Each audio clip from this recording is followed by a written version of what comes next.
안녕하십니까. 닥터봉TV의 최봉균 원장입니다. 오늘은 수면무호흡 혹은 심한 코골이가 있을 때 치료법들 중에서 상하악 전진술, 즉 윗턱과 아래턱을 동시에 전진하는 양악수술에 대한 설명과 해명을 해드리도록 하겠습니다.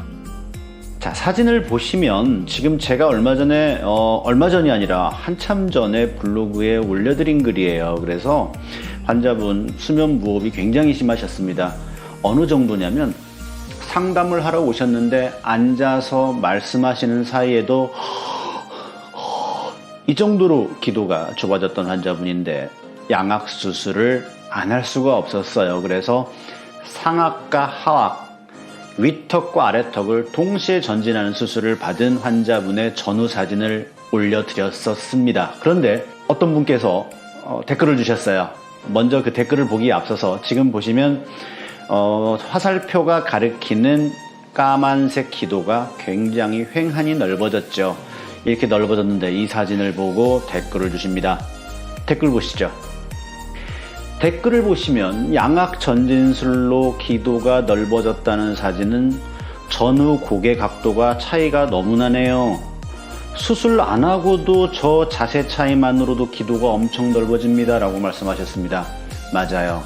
기도가 자세에 따라서 넓어졌다 좁아졌다 할 수도 있습니다. 그런데 일단은 자세가 아무리 제가 턱을 잡아 뺀다고 해도 이렇게 좁았던 기도가 이렇게 횡하게 넓어지지는 않고요. 또 자세를 아무리 들어 올리고 턱을 빼도 변하지 않는 기도도 있습니다. 오늘은 이분의 답변 겸 해명 겸 수술에 대한 자세한 설명을 드리도록 하겠습니다. 사진을 보시면 환자분의 수술 전 기도 사진이죠. 제가 색깔을 다르게 했어요. 빨간 부분, 파란 부분이 있는데 빨강 부분은 윗턱의 위치에 따라서 기도가 조절이 되는 부분이고 파란 부분은 아래턱의 위치 또는 턱끝의 위치에 따라서 기도의 넓이가 조절이 되는 부분입니다. 그래서 우리가 자세를 들고 당기고 해도 파란 부분에 기도는 변화가 있을 수 있지만 빨강 부분, 빨강색 동그라미 화살표가 가리키는 기도는 변할 수가 없어요. 그래서 물론 자세에 따른 기도의 변화가 있을 수도 있지만 자세에 영향을 받지 않는 기도도 있는데 상하악, 윗턱과 아래턱을 전진시키면 이 모든 부분이 넓어진다는 얘기입니다. 그러면 상하악 전진술은 뭔가요? 검증된 방법입니까? 라고 이제 말씀하시는 분들도 계실 텐데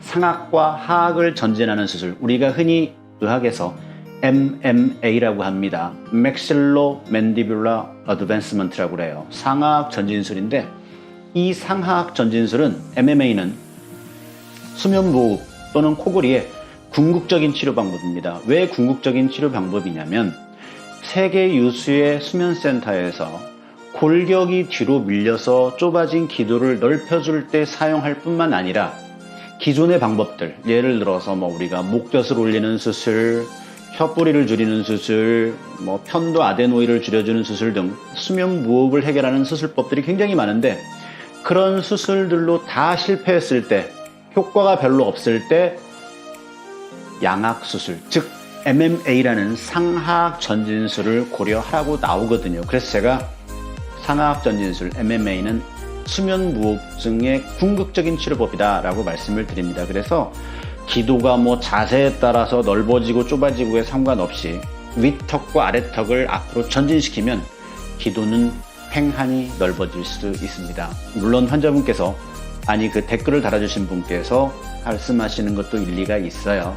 자, 그리고 한 가지 더, 우리가 기도가 좁았다 넓었다를 환자분께서 자세를 일정하게 유지하고 다시 해주세요 라고 말씀을 하시는데 자세가 아무리 일정해도 환자분께서 숨을 어떻게 쉬느냐, 침을 꿀꺽하느냐, 환자분의 상태에 따라서 기도는 절대적으로 평가를 할 수가 없습니다. 그래서 제가 제 블로그를 보시면 턱끝 전진술, 이설근 전진술에서 기도가 넓어졌어요 라고 표시를 하는 것은 절대적으로 몇 미리가 이렇게 넓어졌습니다 라고 말씀드리는 게 아니라 상징적인 의미입니다. 즉 기도가 넓어질 수 있다는 말씀을 드리기 위한 표시지, 이게 자세에 상관없이 이렇게 몇 미리에서 몇 미리로 증가가 되었어요 라고는 말씀드리는 건 아니에요.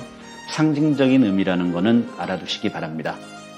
자, 그래서 앞에 환자분을 양악수술, 상하악을 전진을 했죠. 그래서 보면 아까 말씀드린 자세에 의해서 조절되지 않는 빨강색 동그라미 부분, 기도가 횡해졌습니다. 물론 파란색 부분도 마찬가지죠. 그래서 환자분이 이제는 말씀하실 때 소리가 안 나요. 기도가 이렇게 넓어졌습니다. 그리고 이 환자분은 상하악 전진술 뿐만 아니라 턱끝 전진을 10mm를 했는데 턱끝 전진술 할 때 이설근까지 전진을 했죠. 그래서 제가 최대한으로 기도를 넓혀줄 수 있는 수술은 다 한 겁니다. 그러니 이렇게 기도가 횡해졌겠죠. 어느 정도 전진이 되었는지 단면 사진을 보시면 지금 상악은 4mm, 5mm 정도 제가 전진을 했고요. 빨간색 화살표 상악 쪽에 5mm 전진이 되어 있고 아래 턱은 10mm 전진이 되어 있습니다. 물론 이설근 포함해서 전진을 했습니다. 자, 이렇게 위턱 아래턱이 이렇게 나오는데 기도가 안 넓어지겠어요? 자세가 중요한 건 아닙니다. 여러분들 좋아하시는 3D 이미지로 보시면 벌써 상악, 하악이 화살표로 가리키는 만큼 빨간색 화살표가 가리키듯이 전진이 되어 있고 턱끝 또한 파란색 화살표가 가리키듯이 전진이 되어 있습니다. 자, 오늘 말씀드린 해명해드린 MMA 상하악 전진술 수면무흡 심한 코골이의 궁극적인 치료라고 말씀드렸습니다. 물론 자세에 의해서 영향을 받는 경우도 일부 있기는 하나 자세에 의해서 영향을 받지 않는 부분, 그리고 영향을 받더라도 아주 기도가 횡하니 넓어질 수 있는 방법은 바로 MMA라는 양악수술이라는 말씀을 드리면서 오늘 방송 마칩니다. 닥터봉TV의 최봉균이었습니다.